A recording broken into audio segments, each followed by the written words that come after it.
están? Buenas noches. Estamos arrancando la Caja Negra en este horario de verano.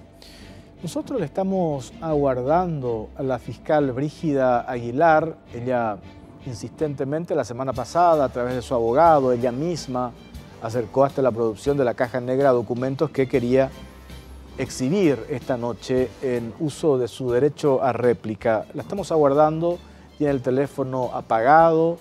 Ella, también su abogado, suponemos que va a venir porque en varios medios de comunicación radial hemos leído, hemos escuchado que ha reclamado el espacio, el derecho a réplica. En principio su abogado pidió que no la molestemos a la producción de la Caja Negra, después ellos mismos se acercaron y pidieron la oportunidad de hablar acá, en este espacio, en este programa, porque por supuesto nosotros le hicimos el seguimiento, hemos hecho la investigación en relación a esos llamativos oficios que supuestamente tienen su firma adulterada y que salieron de la Fiscalía de J. Augusto Saldívar, y a través de esos oficios aparentemente fraguados, montados, se solicitaron extractos de llamadas telefónicas de políticos, de empresarios, de abogados, que después incluso se publicaron en varios medios de comunicación. Hay una causa abierta en relación a este tema.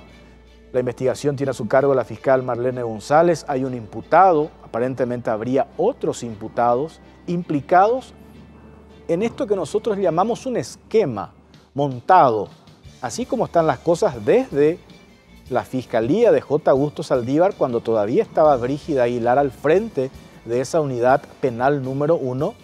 De ahí se monta todo un operativo para fraguar documentos, oficios y remitir no solamente a una empresa telefónica, sino a todas las compañías telefónicas en las que se solicitan extractos de llamadas, invocando una causa que quizás exista, pero introduciendo números de personas que nada tienen que ver con la solicitud. Y nosotros le seguimos aguardando, tenemos tiempo, tenemos 1 hora y media de programa para darle su derecho a réplica, que tanto reclama la fiscal y que convengamos, desde el primer día en que nosotros nos hicimos eco de la información, de la noticia, de la investigación, la hemos buscado para darle esa oportunidad que le corresponde y querer hablar con ella, porque hay muchas cuestiones, muchos interrogantes en torno a su actuación en relación al caso pedido con oficio fraguado de los extractos de las llamadas telefónicas de políticos, empresarios y abogados. Bueno, nosotros vamos a hablar de un tema que ya habíamos tocado acá y nos pareció muy importante hacerle un seguimiento, y tiene que ver con el caso del ciudadano mexicano que hoy está en el penal de Tacumbú y aparentemente, a juzgar por lo que en el programa anterior nos expuso su abogado, el hombre no tendría nada que ver. En realidad, lo metieron en Tacumbú por portación de nacionalidad, por ser mexicano. Le agarraron a la salida del Hotel Sheraton. Le dijeron, usted es Jorge. No, yo no soy Jorge. Sí, usted es. Y lo presentaron después. Y atiendan bien cómo. Lo presentaron como uno de los financistas de nada más y nada menos que el cártel de Sinaloa.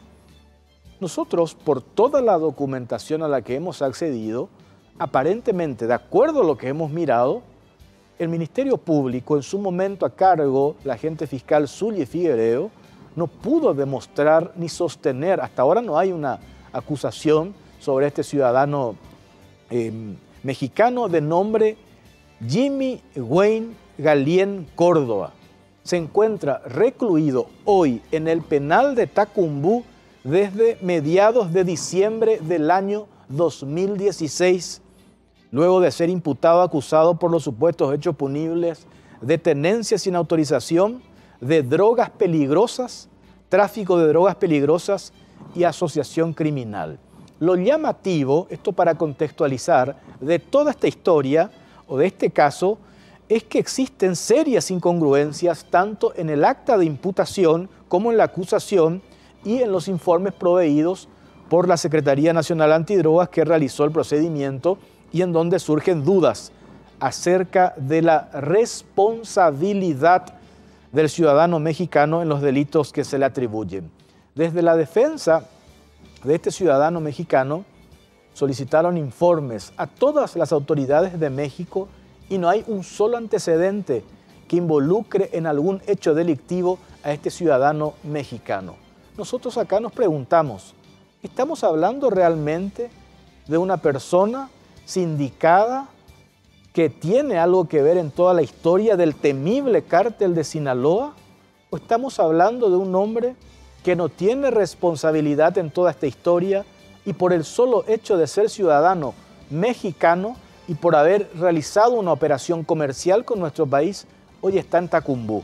Y de eso vamos a ampliar porque tenemos un audio en la que habla la esposa de este ciudadano mexicano que nos envió justamente porque nos hicimos eco de este tema en la Caja Negra y enseguida vamos a compartir con ustedes. Pero está en línea el abogado Luis Morínigo, justamente abogado del ciudadano mexicano Jimmy Wei Galliem.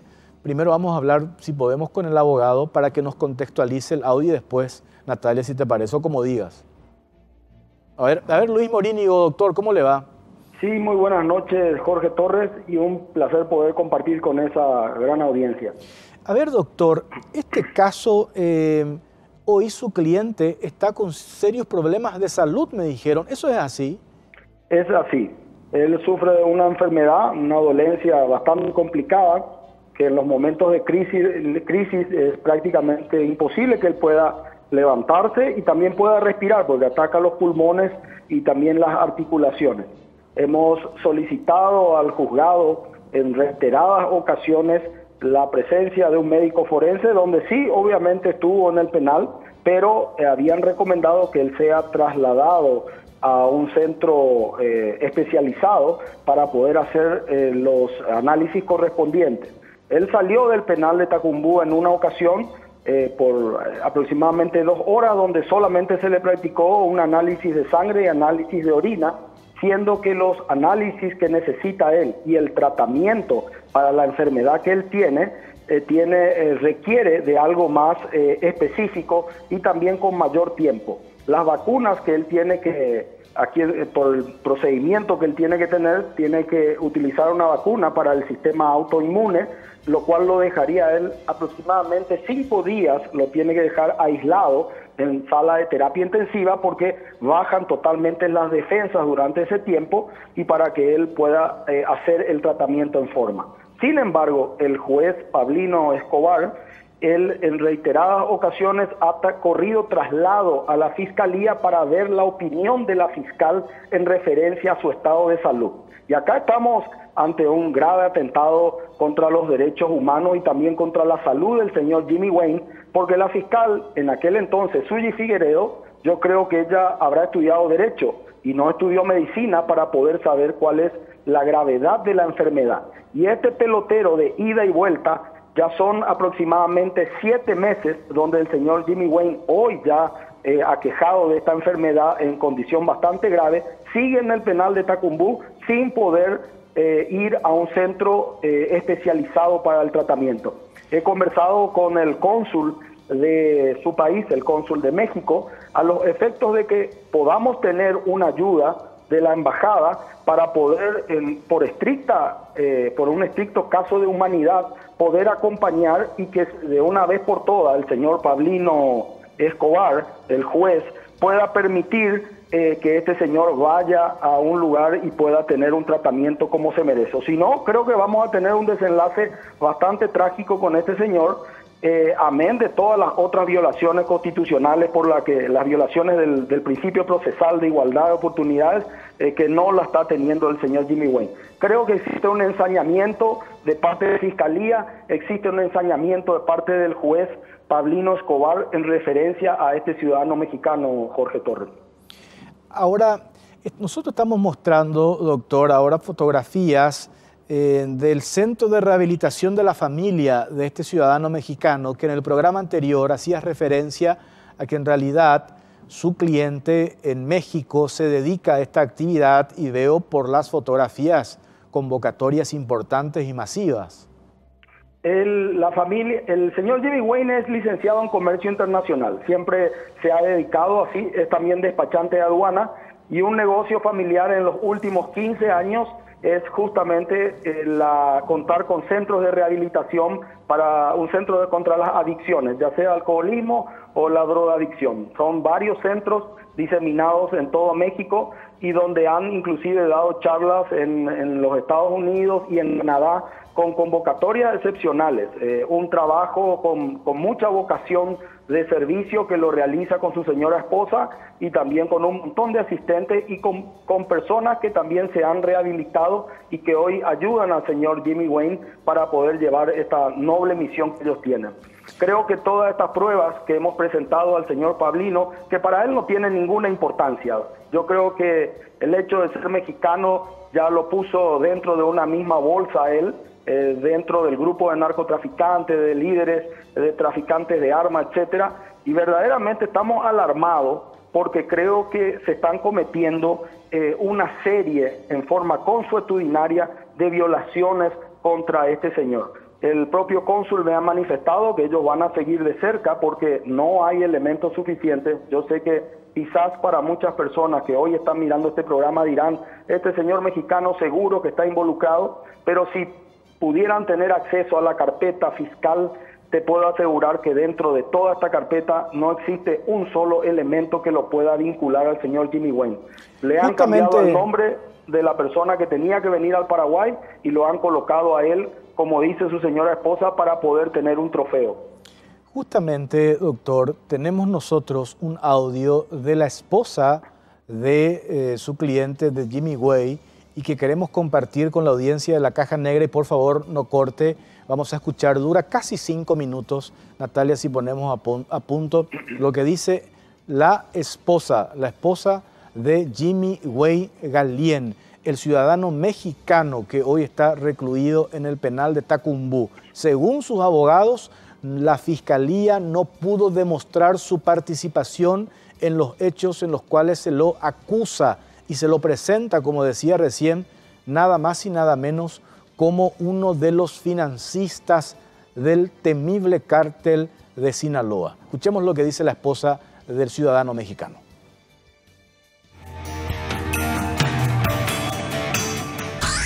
La fiscal Zuli Figueredo y todo el sistema de justicia nos han hecho víctimas a la violación a los derechos humanos, ya que expusieron a mi esposo ante los medios como el líder de un cártel muy peligroso, ante la televisión y la prensa. Esto ha hecho que la familia esté vulnerada y corra peligro. Tengo mi vida y mi corazón destrozados. Estudié leyes porque creo en la justicia, creo en los derechos humanos. Jamás me imaginé estar viviendo en carne propia una historia de tortura. A pesar de que conozco mis derechos, no puedo vivir sin miedo o tener pesadillas todos los días y todas las noches. No se necesita ser experto en derecho para ver que lo que han hecho con Jimmy se llama injusticia. Se necesita solo un poco de lógica y algo de humanidad. No tiene caso de hablarles de los pobres argumentos, de las pruebas fabricadas o de la provocación del delito por parte de Zuli Figueredo para justificar la detención de mi esposo, o del juez de garantías, así como de la incompetencia de los agentes de la SENAT, cuando desde el primer momento han violado el debido proceso y árbol podrido solo da frutos podridos. 4 meses de investigación y jamás se denunció o se individualizó o mínimo se nombró a mi esposo. La fiscal no tenía ni idea quién era mi esposo. Le bastó un par de horas para decidir que Jimmy sería su líder. La fiscal solo busca el aplauso y el trofeo. Nosotros somos una familia normal, católica, dedicada al servicio. Somos una familia que sabemos trabajar. Me siento orgullosa de mi esposo porque él es un hombre exitoso dedicado a resolver temas de comercio internacional, algo que Zuli ignora. Ella no tiene ni el mínimo conocimiento o preparación acerca del derecho internacional o aduanero. Si fuese una mujer preparada y con dignidad, admitiera que está frente a un error, que la forma es fondo y que tiene detenido a un hombre trabajador, practicando su profesión. Es un padre de familia, víctima de un sistema de justicia retorcido. Más de 15 años Mi esposo ha entregado su vida y su amor a rescatar familias del dolor que traen las adicciones. Más de 15 años transformando la sociedad. Me queda claro que Zuli no está buscando justicia, ella está buscando estadísticas. Sé que no estamos solos, que tú que nos estás escuchando pienses por favor por un segundo qué sentirías si fueses tú, tu hijo, tu esposo, tu amigo, que por culpa de unas mentes pequeñas tú estés privado de la libertad o que en la calle se burlen de ti, te discriminen y temas por tu vida. La fiscal ha violado todas las formas de hacer las cosas. Mi esposo no se le ha encontrado algún vínculo criminal, no se le encontró rastro de sustancias prohibidas, no se encontraba dentro de la casa con las sustancias prohibidas. Lo único que hay en el expediente es que tienen a un inocente preso. Yo les pido por humanidad se haga justicia. Él es un hombre enfermo. Temo porque un día quede ciego, le dé un paro cardíaco o simplemente no se pueda parar de la cama. Ya le han dado crisis así, mas le hemos dado la atención oportuna. Él tiene espondilitis anquilosante, así se llama su enfermedad, y no tiene cura. Yo creo y estoy convencida que nadie en el mundo, bajo ninguna condición, debe de sufrir y pasar por tanto dolor. A él se le ha negado todo. 5 de diciembre, llevo a mi esposo al aeropuerto a viajar a la ciudad de Asunción. 7 de diciembre, mi esposo es detenido. Han sido 421 días de violaciones a los derechos humanos, a los tratados internacionales, a las garantías constitucionales. 421 días de dolor, de miedo, de incertidumbre.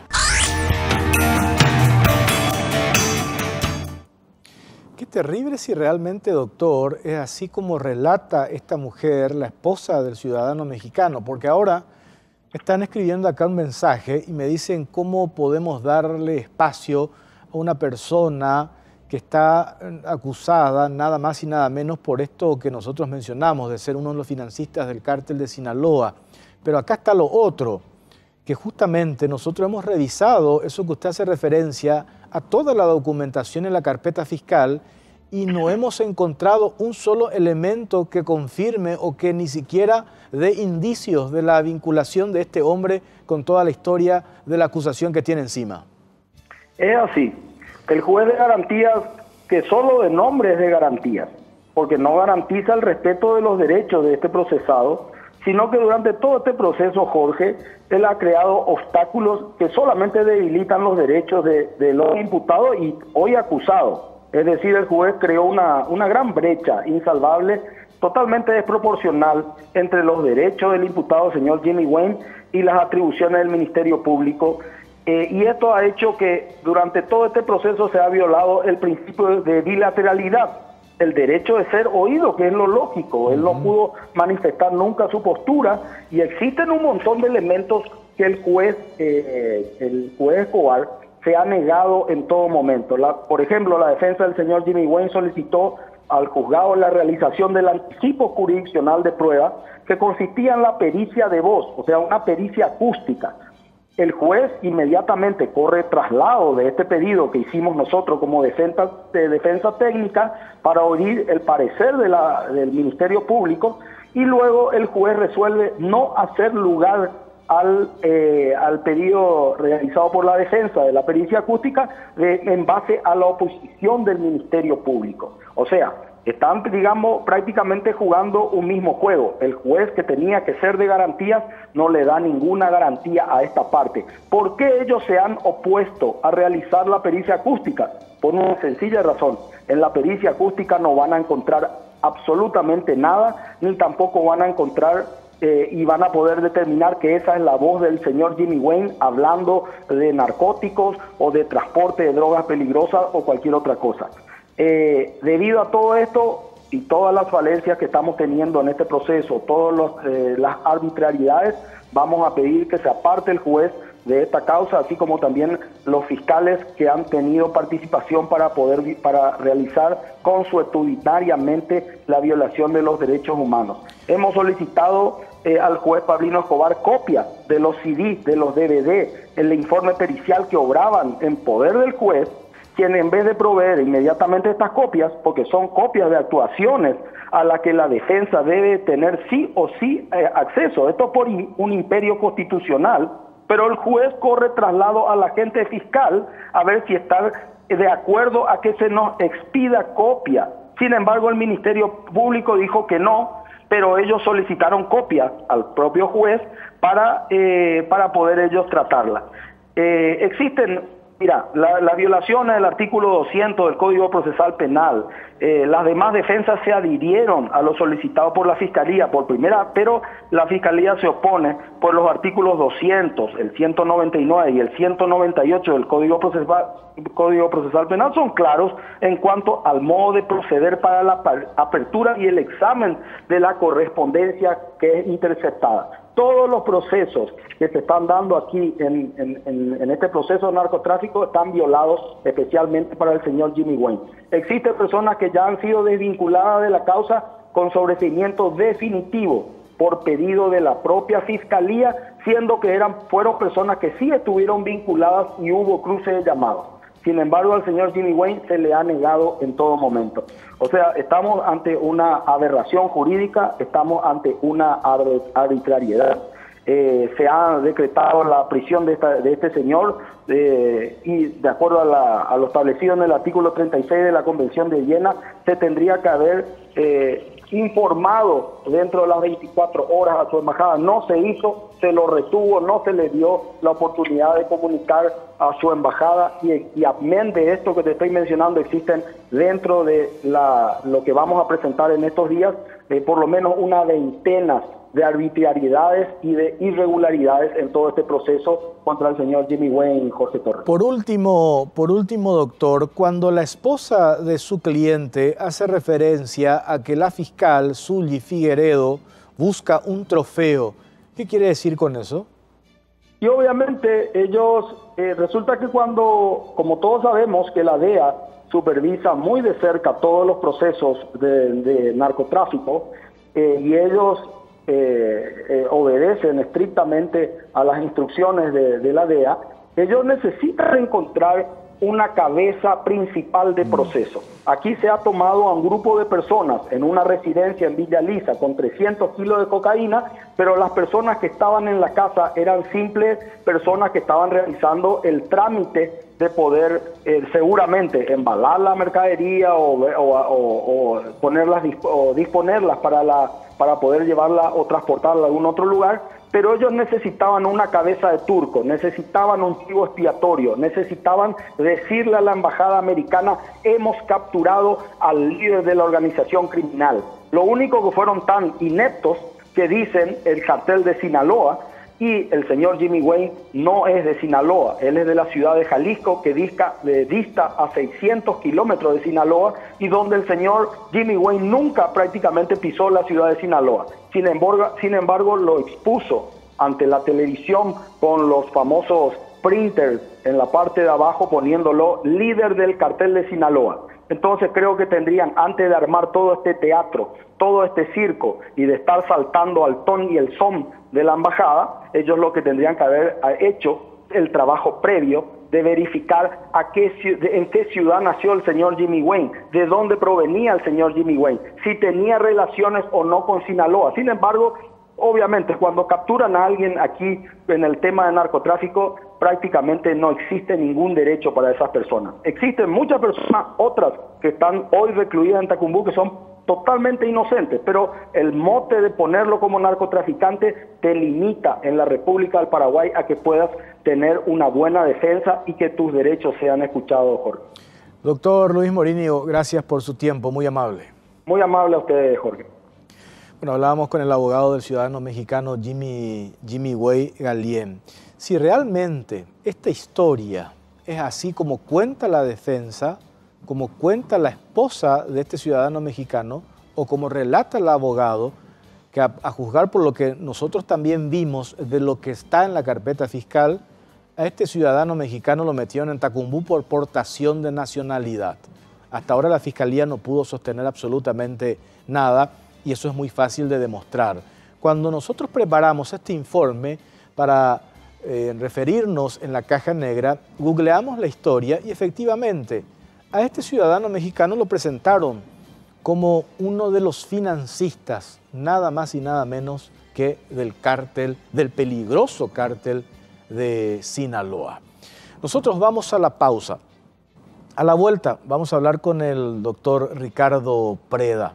El caso Electrofácil, otro sonado caso, porque estamos hablando, y vamos a desmenuzar uno de los audios que se había difundido a través de ABC Cardinal y que se menciona el caso Electrofácil y que queremos entender y que el doctor Ricardo Preda nos explique en qué contexto, porque nos decían que a juzgar por el contenido de uno de esos audios, en el caso Electrofácil hasta se llegaron a comprar imputaciones.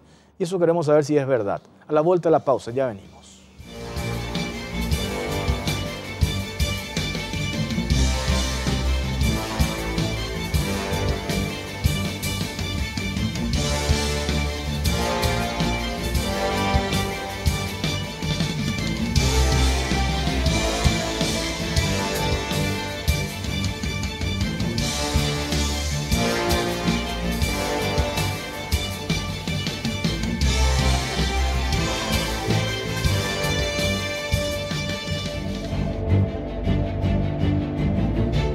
Nos seguimos en la caja negra en este horario especial de verano. Ante la insistencia, en realidad no sé si insistencia, pero un par de mensajes de la producción de la caja negra a la doctora Brígida Aguilar, ella por fin se comunicó con nosotros y ella dice que su padre estaba con un problema de salud y lo tuvo que acompañar de urgencia al hospital. Y por eso no pudo estar hoy con nosotros, porque queríamos escuchar su versión. Tenemos unos documentos acá que queríamos compartir con ella, hacer la comparación de su firma, mostrarle incluso otros oficios que se elaboraron con su sello, utilizando su nombre, la unidad fiscal a la que perteneció ella hasta el 25 de octubre, en la que se solicitan extractos de llamadas de políticos de diferentes sectores, no solamente oficialistas, ni disidentes, ni opositores, de diferentes sectores, de empresarios y de abogados. Y queríamos tener su versión porque la hemos, insisto, escuchado a ella hablar en varios medios de comunicación, mencionar que nosotros prácticamente no le dimos la oportunidad. Y tenemos mensajes de que cuando la invitamos, su abogado le responde a nuestra producción diciendo que no la molestemos más a su cliente. Pero después, ese mismo abogado insistió en que finalmente quería estar en la caja negra. Hoy la esperamos con toda la documentación, pero nos expuso este problema familiar de su padre, que según ella en estos momentos está en el hospital, está con problemas de salud. Bueno, nosotros vamos a hablar, como anunciábamos hace rato, del caso Electrofácil. Está con nosotros el doctor Ricardo Preda, abogado de la firma. Doctor, ¿cómo estás? Buenas noches. Buenas noches, Jorge, para ti y para la audiencia de la Caja Negra. Sí. Y sí, yo soy abogado contratado por el grupo. Sí. Esperamos un ratito porque tengo que solucionar un problema con tu micrófono, pero quiero escuchar ahora, mientras solucionamos eso, el audio que vamos a desmenuzar con el doctor Ricardo Preda. Este audio que lo dio a conocer ABC Cardinal, uno de los tantos audios, y quiero que escuchen y después nosotros acá en la mesa vamos a desmenuzar y contextualizar qué es lo que estaban hablando en este audio entre el abogado Carmelo Caballero y el ex secretario del Jurado de Enjuiciamiento de Magistrados, Raúl Fernández Litman.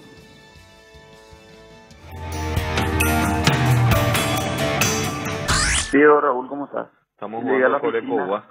Sí. ¿Cómo andamos? A mí se me cortó en el Bluetooth. En la costanera. Seguro. Sí. ¿Cómo estamos? Y no hay que llegué ahora hablamos con Jorge Oviedo y te dije, me asusta un poco, estaba un poco estresado. Me dijo, quiero saber cómo quedamos con ese tema. Y ahora le dije, permíteme ir mañana con José. Porque José le quiere, porque José mismo me dijo, tenemos que replantear esta cuestión porque no podemos quedar mal. Pero como fue él el que abrió la cosa, lo que José tiene una estrategia de cómo pintar. Y de más está decir, vos no me preguntás, soy yo el que te dice, ¿verdad? De más está decir, vos estás en el equipo, ¿verdad? No, entonces, yo sé, me siento lo quiero que sepas nomás, quiero que sepas nomás. Te cuento que la vez pasada, sí, yo hablé con él, sí, con Luis, sí, yo fui a Astoria, siempre yo te cuento cuando me voy, ¿verdad? Y le dije yo, este 120 se cortó de esta manera, ustedes dos partners, recontra out, ¿entendés? De esta jugada magistral, acá fulano y 5 personajes de la cámara. Brillante. Y yo asumí un chiquitito y le dije, yo también recibí algo de parte de él. Sí, súper. Para el manejo nomás, ¿entendés? Buenísimo, es brillante. Y ahora nosotros mañana 9:00 nos esperan la escribanía. Salimos de ahí y te llamamos para hacer nuestra hojita de ruta. Vale, ya está. Yo nomás estoy pensando que, viste que nosotros, o sea, yo le hablé a Aldo, ¿verdad? Ahora que no sé qué out él será. Bueno, ya escapa de nuestras manos. No, escapa, pero vamos a generar nomás igual otra vez, ¿verdad? Pero aparte que él se fue a la casa de Jorge. Algo le va a dar. O sea, puede ser que le dé 5, 10, 15, 20, ya es otra cosa, ¿verdad? Él canta 50. Él canta 50, ¿verdad? Pero lo que pasa es que él se fue a su casa, él se fue a San Vicente, sí. y ya le dijo, quiero 4 imputaciones, Sí, y Aldo está con eso también es cierto. Bueno, así que eso es con respecto a ese tema. Bueno, acá está el famoso audio para contextualizar y después lo vamos a charlar con el doctor Ricardo Preda. Acá es donde salta los famosos 120, que algunos dicen de qué estamos hablando, 120 millones, 120 mil dólares. Él canta 50, quiero 4 imputaciones, a este. En este caso, a juzgar, cuando uno analiza con detenimiento estos audios, evidentemente estamos hablando del caso Electrofácil. ¿Y cuál es el elemento contundente acá que determina de que están hablando del caso Electrofácil? Por ejemplo, en una parte del audio dice Raúl Fernández Littman, hablé con Luis, me fui luego a Astoria. Luis Aguirre Blanco. Astoria es un pub, un restaurante sobre la avenida España, cuyo propietario es precisamente Luis Aguirre Blanco, el de Electrofácil. Y en esta parte que hemos escuchado del audio, hablan del caso Electrofácil. Y después, por una cuestión, a lo mejor ya, porque el audio es muy extenso y por la premura quizás de redactar la información, se mezclan los tantos y se introduce la historia del 31M. Y cuando se hace referencia acá del José que están hablando, ya algunos interpretan que están hablando del empresario tabacalero José Ortiz, cuando en realidad están hablando de José Almada, el otro integrante del estudio jurídico de Carmelo Caballero, José Almada, que entre paréntesis también estuvo acá en la Caja Negra, con quien hablamos del caso Electrofácil. Doctor Ricardo Preda, ¿estoy en lo correcto o no? Sí, así mismo, Jorge. Yo justamente estuve con otros colegas de otros medios también aclarando esta situación, porque escuché a varios actores de mi ámbito, el ámbito jurídico, atribuir los pagos de los cuales se habla en esa conversación al tema, al asunto del 31M. Y definitivamente, y cuando uno conoce bien este audio, y te puedo asegurar que lo desmenuzamos en el estudio de una manera detallada, se nota claramente que hay 3 etapas en la conversación. Una primera etapa donde hablan del caso Electrofácil, sí, y es en esta etapa donde hablan de números, en montos, y de imputaciones. Y de la compra de imputaciones. Sí. Quiero 4 para el otro. Así mismo. Ya en el resto de las conversaciones, y ya hablan de otro asunto, inclusive creo que hablan del 31M al final, pero no hacen mención a compra de ninguna imputación, sino hablan aparentemente de una conversación distinta a eso. Esto después, para ir al caso puntualmente, me parece que vale la pena hacer la puntualización por una cuestión de ética y por una cuestión de contar las cosas como son, ¿verdad? Porque yo siempre digo, por un lado, en el caso 31M está todo tan contaminado por las posiciones políticas que existen y que, por supuesto, un caso como este se utiliza para embarrar a personas y querer justificar situaciones que nada tienen que ver. Por eso me parece ser importante esta puntualización. Ahora, doctor, entramos puntualmente al caso. Acá cuando se dice José, es José Almada, ¿no? Sí, claramente se refiere a José Almada porque están hablando aparentemente sobre... Nosotros vamos... O sea, yo creo que ninguno de los integrantes de esa conversación ha negado hasta ahora el contenido de la conversación. Sí, lo que no podemos afirmar es que quienes son aludidos en esa conversación realmente estén en conocimiento de lo que ahí se habla. Salvo el caso de José Almada, no dudo que él tenga conocimiento, pues finalmente es el socio de Carmelo Caballero. Y que dio la cara, inclusive estuvo acá en una oportunidad hablando del tema. Del caso Electrofácil. Pero además hay otros hechos corroborados que acreditan que José Almada estaba vinculado a este asunto de tratar de manipular el proceso penal en favor de sus clientes. Hay otras evidencias independientemente de los audios que así lo revelan. Ahora, todas las autoridades que son citadas cuando ellos conversan, bueno, es una cuestión que hasta ahora yo no le puedo asegurar si es verdad o no lo que ellos dicen, pero cuando hablan de repartir dinero y pedir imputaciones, se refieren, y te puedo asegurar eso, claramente al caso de Electrofácil, y sí hay algunas coincidencias, incluso con la solicitud y episodios que sucedieron durante este proceso penal. Efectivamente, hay 2 resoluciones de Cámara de Apelación en ese caso, y en una de las resoluciones hay un voto de 3 miembros en favor de la posición de confirmar las medidas alternativas y no de prisión preventiva para el señor Zayer Blanco, y en la otra resolución de la otra causa, porque Zayer Blanco está imputado en 2 causas, la Cámara de Apelaciones, hay 2 que votan a favor de confirmar las medidas otorgadas por el juzgado y 1 que vota en contra, es decir, cree que corresponde la prisión preventiva. Es decir, hay 5 miembros, o sea, 5 votos en un sentido favorable a Zayer Blanco. Doctor, para ir bajando. Sí. Aclaramos que el José que hace referencia es José Almada. Sí. Después, a juzgar por el audio, Fernández Lidman dice, hablé con Luis, me fui luego a Astoria. Aclaré, estamos hablando sin ninguna duda, Luis Zayer Blanco. Y después entra la historia de los 120, que se cortó de esta manera.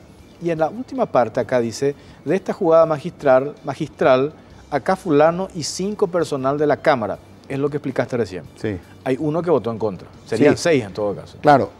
Y acá hay que aclarar, es lo que ellos dicen. Claro. Yo no estoy afirmando que ningún funcionario de la Cámara haya recibido, ningún magistrado haya recibido. Estamos desmenuzando el audio para entender. Claro, y son ellos quienes afirman eso, y sí, efectivamente, hay una decisión, o sea, 2 decisiones donde hay 5 votos favorables.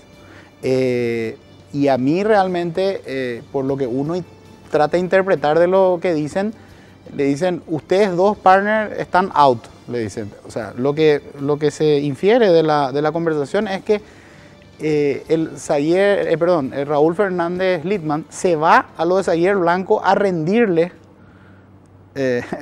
digamos, cuentas sobre un monto que eventualmente Zayer Blanco entregó para repartir en algún lado. O por lo menos ellos le hicieron creer que era para repartir en algún lado. Que de los 120. Sí. Por lo que dice Fernández Lidman, le dice, mira, yo le dije a ellos que ustedes 2 no recibieron. Le dice por los 2 abogados, que son Carmelo Caballero y José Almada. Ustedes 2 estos 120 no tocaron. Ustedes 2 no tocaron. Eso yo le explico a Zayer Blanco, le dice, y ahí le responde Caballero, brillante, le dice. O sea, lo que uno podría inferir es que en realidad sí se repartieron ellos, ¿verdad? Y que le estaban diciendo al cliente que no, ¿verdad? Que era solamente para funcionarios del Estado. Lo que queda, yo creo que claro acá, es que se trata del caso Electrofácil, se trata de Zayer Blanco, quien aparentemente entregó dinero para que se repartan, y lo que sí nos parece muy extraño es que producto de este audio están imputados Carmelo Caballero y Raúl Fernández Lidman. Pero si de lo que surge el audio, quien entregó el dinero, claro, es Zayer Blanco. Sin embargo, él no está imputado por soborno. En este caso no está. En el caso de los audios, él no está imputado, lo cual nos llama la atención de la lógica de la imputación de los fiscales que intervinieron inicialmente en el caso. Y ahí después, porque quiero desmenuzar, quiero hacer después sobre una puntualización y anoto acá para no olvidarme, porque tenemos tiempo para hablar. Después viene y dice lo de nuestra hojita de ruta. Evidentemente había una operación conjunta, ¿verdad? Que llevaban adelante. Otra parte, Raúl Fernández Lidman dice, dale, ya está, yo nomás estoy pensando que, viste que nosotros, o sea, yo hablé con Aldo. Cuando dice yo hablé con Aldo Cantero, el fiscal, ¿tenía el caso Electrofácil? Sí, él tenía el caso Electrofácil. Él fue asignado inicialmente con la fiscal Teresa Rojas para investigar el caso. Ambos fiscales, tanto Teresa Rojas como Aldo Cantero, formularon las dos actas de imputación en las dos causas. Una por estafa y producción de documentos no auténticos, y la otra imputación por lesión de confianza, lavado de dinero y producción de documentos no auténticos, donde hay varias personas además de Zaguier Blanco. Definitivamente sí, Aldo Cantero era uno de los fiscales asignados a la causa. Luego los abogados y Zaguier Blanco recusan a la fiscal Teresa Rojas y a Aldo Cantero una vez que formulan el acta de imputación. En eso le asignan a la fiscal Raquel Fernández, quien nuevamente es recusada por Zaguier Blanco y sus abogados, y en ese interín ellos la Fiscalía General ya había confirmado a Aldo Cantero y a Teresa Rojas. Entonces ellos impugnan esa decisión de la Fiscalía General ante la Corte Suprema, y ahí comienzan las cuestiones que nos llaman la atención sobre la actuación en especial de estos abogados y de este esquema. Ellos retiran la recusación contra Aldo Cantero. O sea, ellos lo habían recusado, habían impugnado la decisión de la Fiscalía General que lo confirmaba en el caso, pero se van ante la Corte y dicen, nosotros retiramos la impugnación de Aldo Cantero y que quede nomás Aldo Cantero en la causa. Y definitivamente Aldo Cantero se queda solo en la causa. Luego le nominan una fiscal coayudante, pero en la práctica era Aldo Cantero quien tenía a su cargo la investigación. Él continúa la investigación. Nosotros creemos que lo estaba haciendo conforme se daban las circunstancias del caso. Y el 10 de octubre del año pasado, del 2017, él formula acta de imputación contra 11 funcionarios y exfuncionarios de Electrofácil.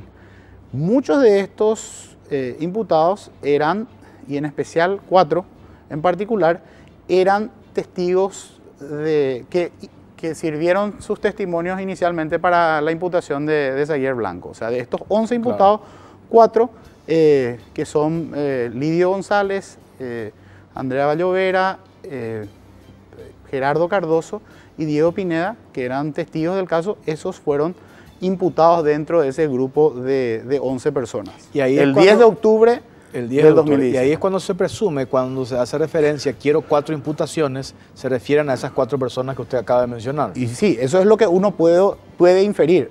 Yo hasta ahora, y sinceramente te lo digo, Jorge, porque lo conozco a Aldo Cantero hace muchos años, cuando yo estuve en la Fiscalía como director de delitos económicos, y sinceramente te digo, a mí me generaba una confianza que el caso esté en sus manos, y bueno, me gustaría escucharle a él que desmienta estos hechos que le son atribuidos no por Ricardo Preda, le son atribuidos por Raúl Fernández Lindman y por Carmelo Caballero. Tengo que ir a la pausa. A la vuelta quiero que me diga, cuando hacen referencia, él canta 50, acá yo tengo una duda. ¿Quién es el que canta 50?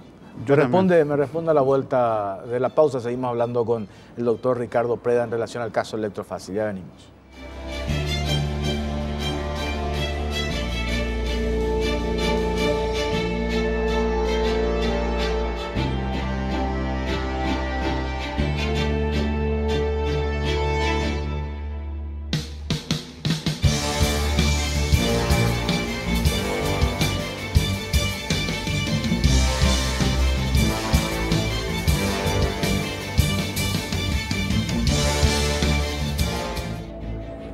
Bueno, seguimos en la Caja Negra, en este horario especial de verano. Estamos hablando con el doctor Ricardo Preda.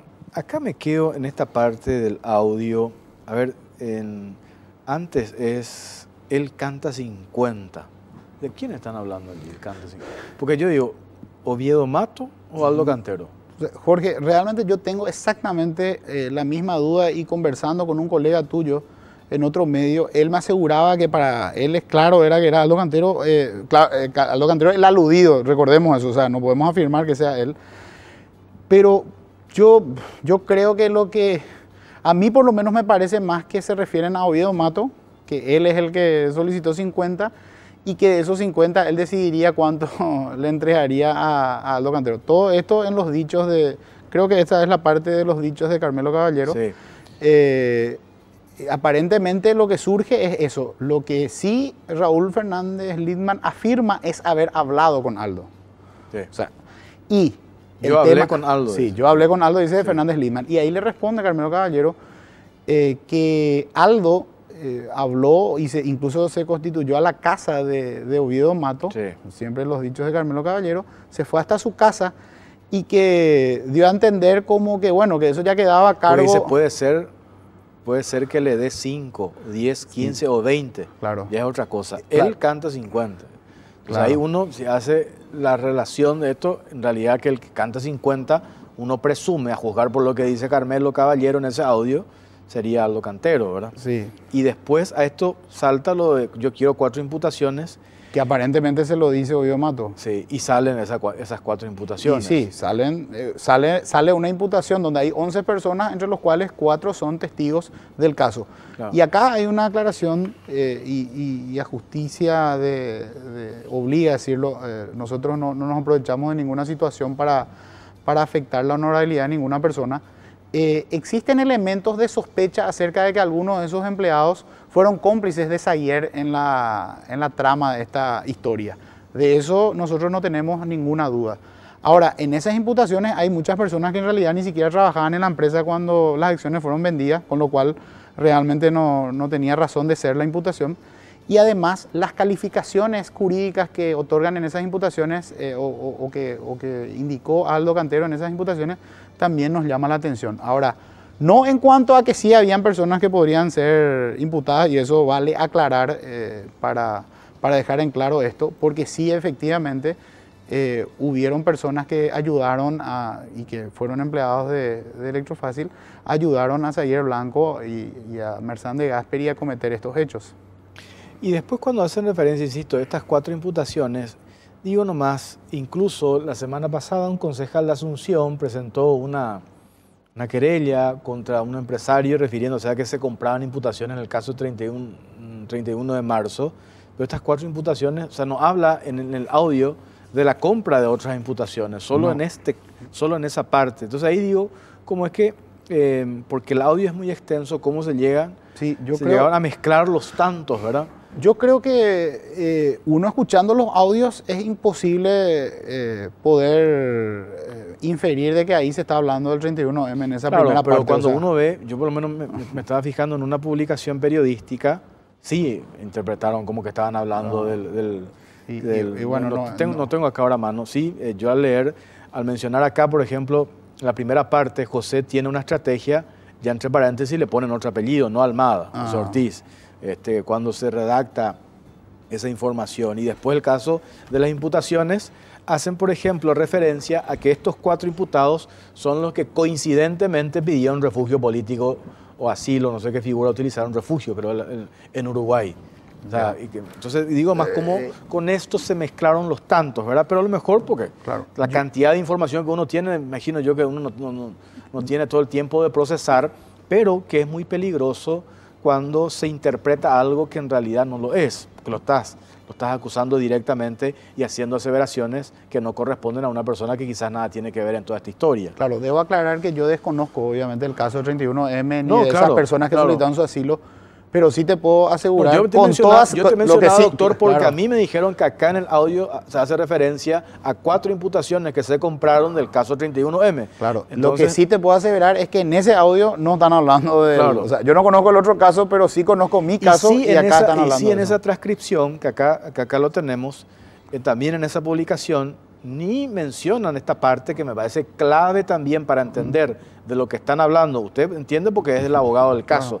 Nosotros que estamos afuera, yo recién entiendo esto cuando dice, hablé con Luis, me fui a Astoria. Sí. Y ahí es 2 más 2, 4, ¿verdad? Entonces, muy claro. Ahora, que es otra discusión, y sé que usted habló muchísimo sobre la legalidad o no de estos audios. Este es un claro ejemplo de que estos audios tienen o deberían servir como un punto de partida para desmenuzar esto que nosotros estamos haciendo, y se presume que es la Fiscalía la que tiene que hacer. De esta relación de 5 personal de la Cámara, si coincide con estos camaristas, quién votó en contra, si estamos hablando de estas 4 imputaciones, revisar cuándo se dieron esas imputaciones, si coincide o no. Esa es una parte que la Fiscalía ya tendría que hacer, ¿verdad? Así es. Y nosotros, y yo te aclaro esto, Jorge, nosotros en todas las veces que hemos intervenido en los medios, particularmente en mi caso por este tema, hemos sido llamados por ustedes porque en cuanto a los audios no es que nosotros buscamos la oportunidad para quitar una ventaja en nuestro caso, porque específicamente sobre eso nosotros hemos hecho una denuncia penal específica sobre este asunto. O sea, nosotros no estamos acá litigando a través de ustedes, de los medios, sino hemos hecho una denuncia penal específica que fue asignada a un fiscal de delitos económicos, y ese fiscal de delitos económicos seguramente va a llevar adelante la investigación. Nosotros estamos diciendo, desmenuzar esto. Sí, nosotros hemos hecho una denuncia específica sobre esto y otros asuntos que puntualmente, independientemente del caso en sí. Sí, puntualmente a los casos de los audios, sí. Nosotros hemos hecho una denuncia porque nosotros estamos convencidos de que en este caso tal vez la Fiscalía es en el único, o por lo menos de lo que yo conozco, pueda construir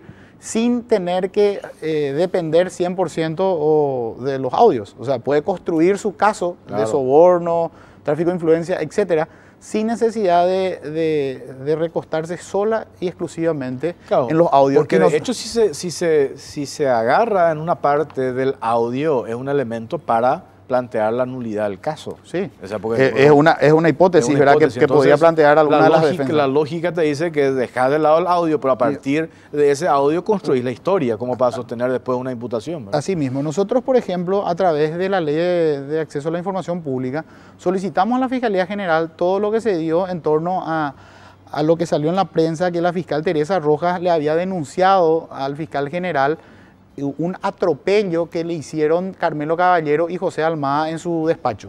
Y esta es la nota de la fiscal Teresa Rojas, en la cual yo tengo acceso lícito a través de la Ley de Acceso a la Información Pública. La Fiscalía General me proveyó este documento y acá uno claramente puede leer que ya el 7 de septiembre, antes que aparezca ningún audio, la fiscal Teresa Rojas estaba relatando exactamente lo que sale, no en este, sino en otro audio, de cómo Raúl Fernández Lindman habla con Carmelo Caballero sobre este episodio.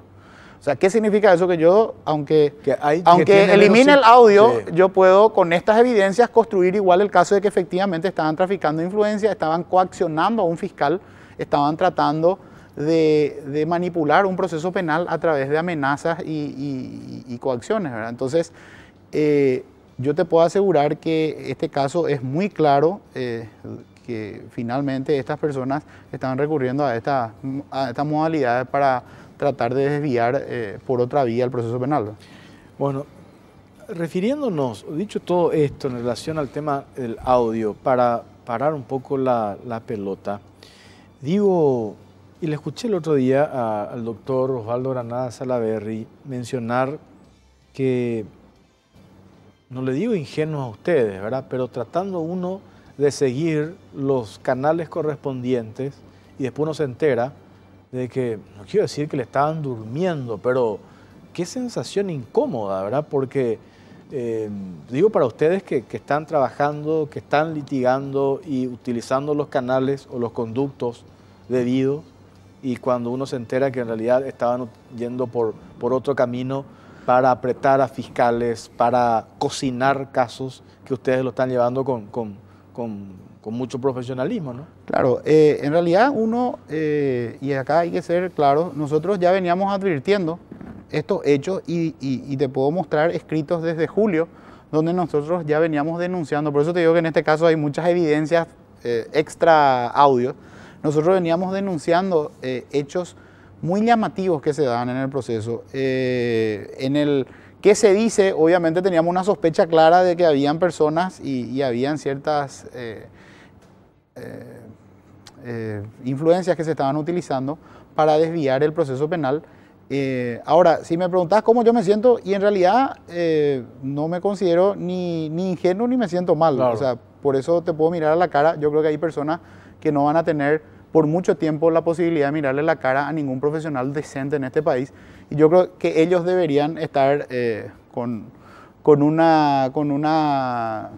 estado de ánimo bajoneado. Yo particularmente no tengo ninguna sensación negativa, más que lástima por el sistema de justicia, al cual, y principalmente al Ministerio Público, institución a la cual pertenecí por varios años, cómo ha sido manipulado por este tipo de personas. Y en algunos casos, no sé si es real o simplemente era una simulación, manejaban, cocinaban procesos penales utilizando a fiscales. Y si hay algo grave, Jorge, en el ámbito de justicia, yo creo que es muy triste cuando una persona culpable queda impune. Pero te puedo asegurar que es doblemente triste y a mí por lo menos me afecta más cuando un inocente es procesado sin sentido. Bueno, yo creo que acá en el caso de Electrofácil, en esas imputaciones que se dieron en octubre, hay personas que no tenían nada que ver y fueron imputadas por el solo hecho de que habían manipulaciones al sistema de justicia. Y eso generan obviamente otro tipo de responsabilidad. Así que los que deberían estar con el ánimo bajo son esas personas que tienen que responder por estos hechos de manipulación del sistema de justicia. Tengo que hacer una pausa breve. Seguimos charlando con el doctor Ricardo Preda. Ya venimos.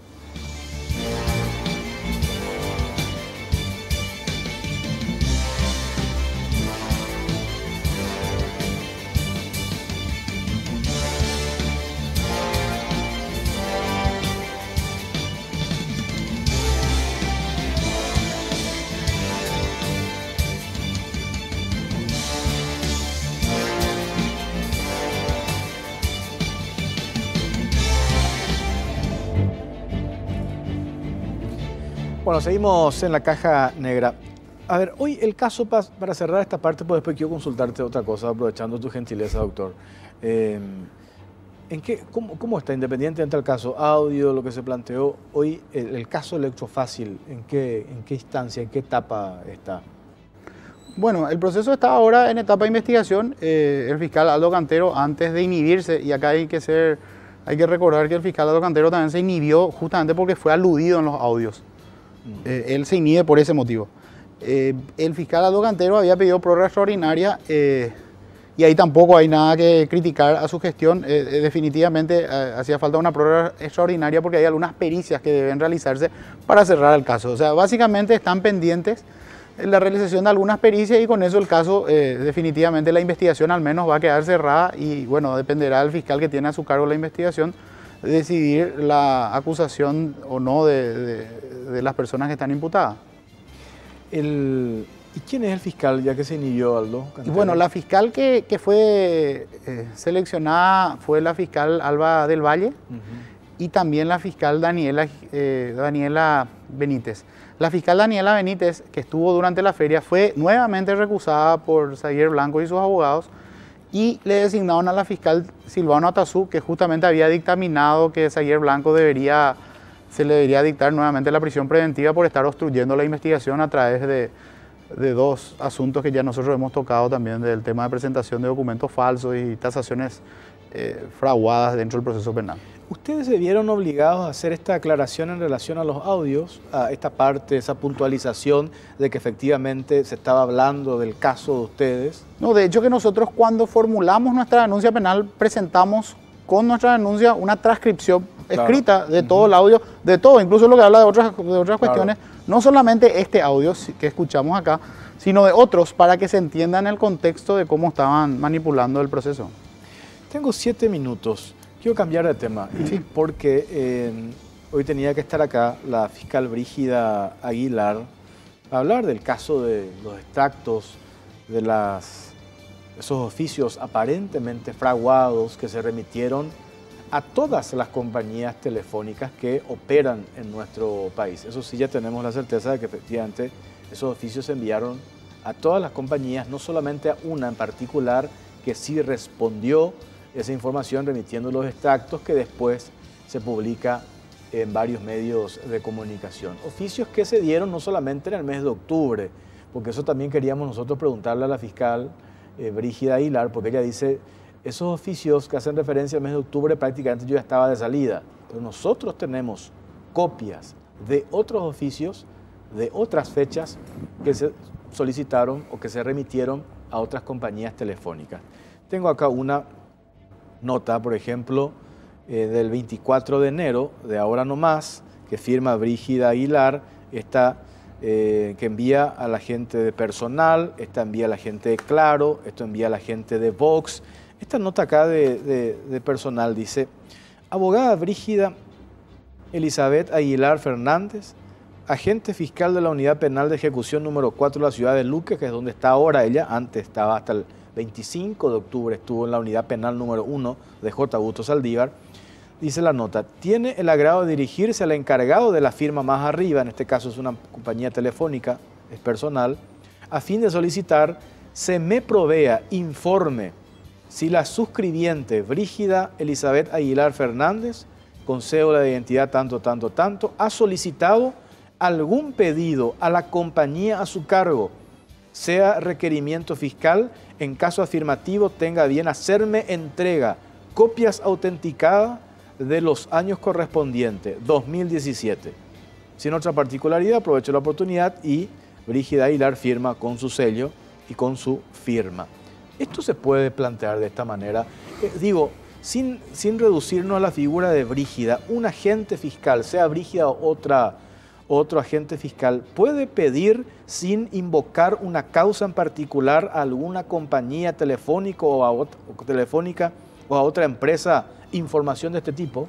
Bueno, y aquí, por la lectura que me hace Jorge del texto de la nota de la fiscal, hay algo que yo siempre digo en mis clases, que tal vez la principal, la herencia, la peor herencia de la dictadura fue la influencia que tuvo en muchos de los paraguayos de no comprender lo que es un Estado de Derecho.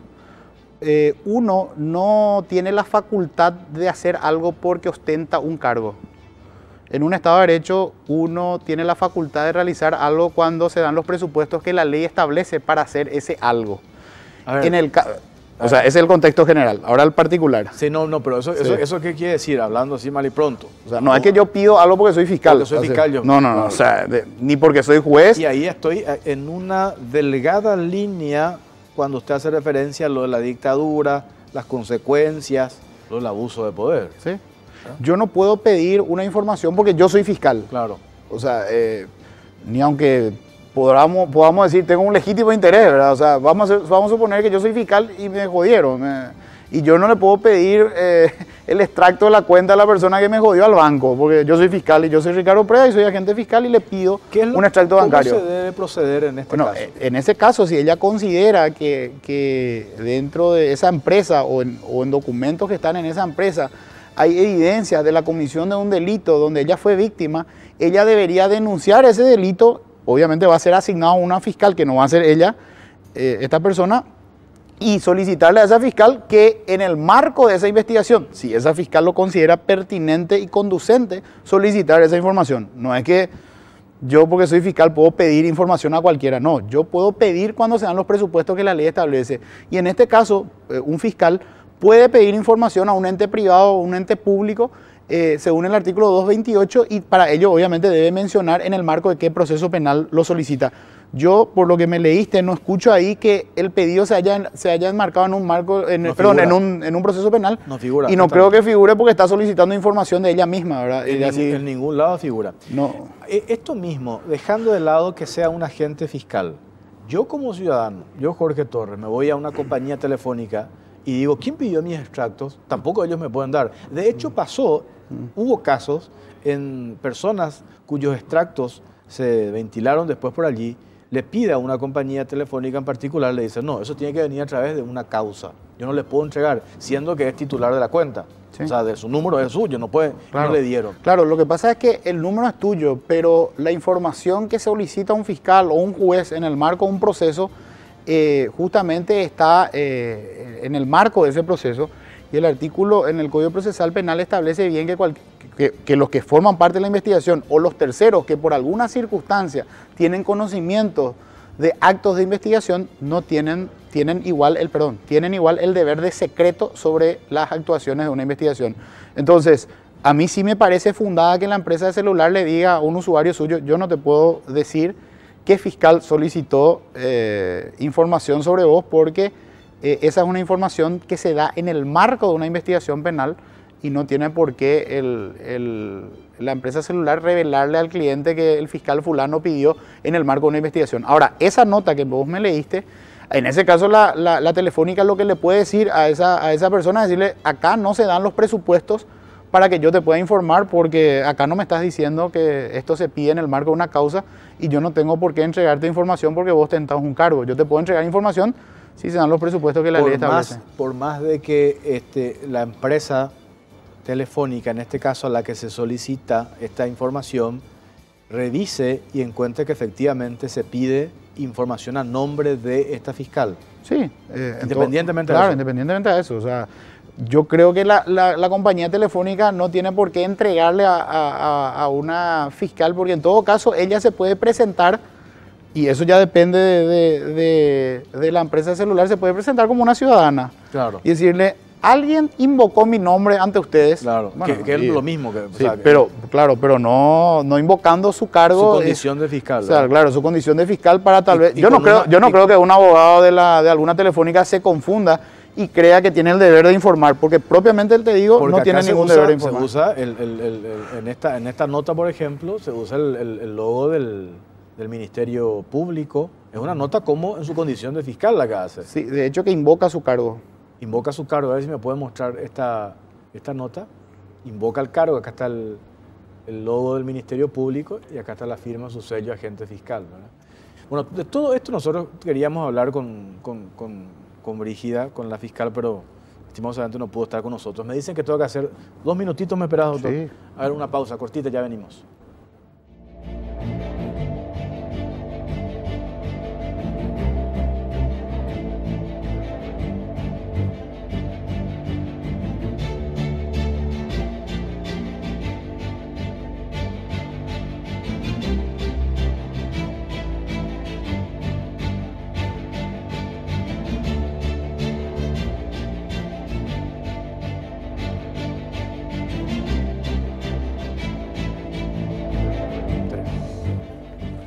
Bueno, tenemos tres minutos y ya nos despedimos. El problema del abuso a veces de autoridad, doctor, ¿verdad? Uno cree que porque está en un cargo tiene atribuciones que en realidad no le corresponden, ¿verdad? Y sí, es lo que te decía al inicio. Yo creo que la mayor influencia o la peor influencia que ha tenido los años de dictadura en nuestro país es eso, no comprender lo que es un Estado de Derecho. ¿Qué significa un Estado de Derecho? Donde todos, ciudadanos y autoridades, estamos sometidos al imperio de la ley y no a poder realizar ciertos actos porque yo ostento un cargo. O sea, sí, un fiscal puede pedir información a una empresa telefónica, pero lo tiene que hacer en el marco de un proceso penal, invocando cuál es el proceso penal y no simplemente pedir porque yo soy fiscal. Y menos aún pedir cuando no hay un proceso penal de por medio. Si la persona se considera víctima, aunque sea un fiscal, porque finalmente una autoridad también puede ser víctima de un delito, tiene que ocurrir por la vía correspondiente, es decir, ir a un fiscal, a un colega, pedirle justamente que solicite la información de qué oficios fueron librados con su nombre a todas estas empresas telefónicas. Usted que estuvo mucho tiempo en el Ministerio Público, cuando Brígida Aguilar hace referencia a que me falsificaron la firma, que puede ser, yo dije el otro día que le daba el beneficio de la duda, pero que al final yo no soy perito caligráfico, o sea, yo no tengo que hacer ese trabajo, al final lo tiene que determinar el grado de participación, o si no firmó, si estuvo involucrado o no, lo tiene que hacer la investigación que hoy está en curso. ¿Se puede acceder al sello de un fiscal así tan fácilmente? Porque hoy en este caso ya hay un imputado que es de esa unidad fiscal, entonces uno dice, pues todo se armó allí, quiere decir que un agente fiscal puede venir el asistente, puede venir el secretario, el funcionario, alzarse con su sello y hacer un garabato y hacerse nada más y nada menos que de información de carácter privada, porque el extracto es llamado una información privada.